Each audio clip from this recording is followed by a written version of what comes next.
أعوذ بالله من الشيطان الرجيم. بسم الله الرحمن الرحيم. الحاقة ما الحاقة وما أدراك ما الحاقة كذبت ثمود وعاد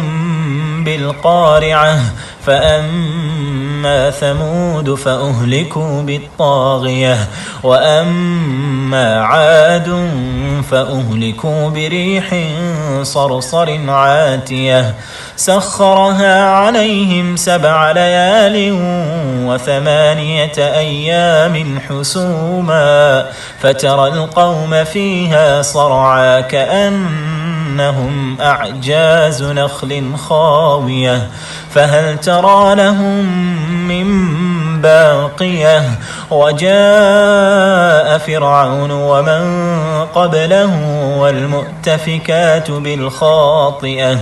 فعصوا رسول ربهم فأخذهم أخذة رابية إنا لما طغى الماء حملناكم في الجارية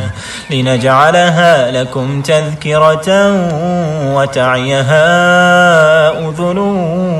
واعية فإذا نفخ في الصور نفخة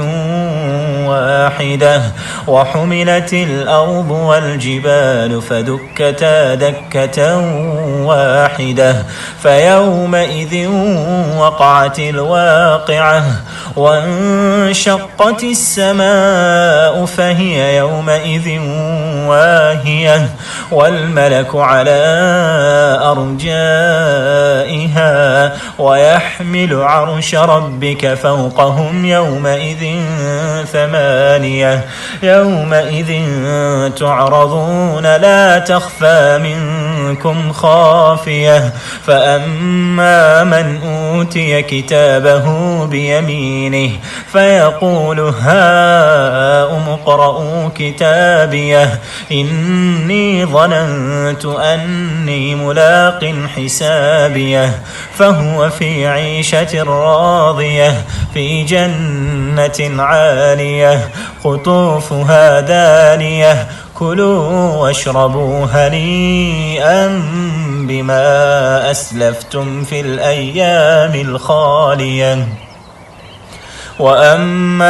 وأما من أوتي كتابه بشماله فيقول يا ليتني لم أوت كتابيه ولم أدر ما حسابيه يا ليتها كانت القاضية ما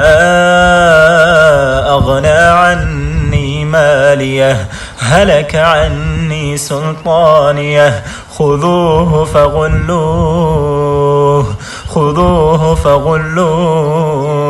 ثم الجحيم صلوه ثم في سلسلة ذرعها 70 ذراعا فاسلكوه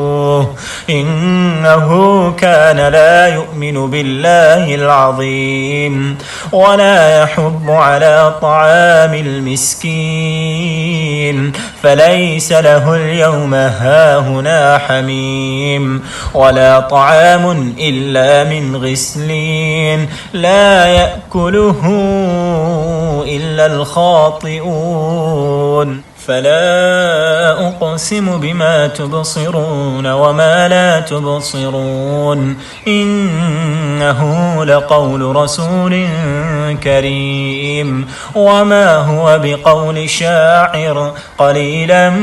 ما تؤمنون ولا بقول كاهن قليلا ما تذكرون تنزيل من رب العالمين ولو تقول علينا بعض الأقاويل لأخذنا منه باليمين ثم لقطعنا منه الوتين فما منكم من أحد عنه حاجزين وإنه لتذكرة للمتقين وإنا لنعلم أن منكم مكذبين وإنه لحسرة على الكافرين وإنه لحق اليقين فسبح باسم ربك العظيم.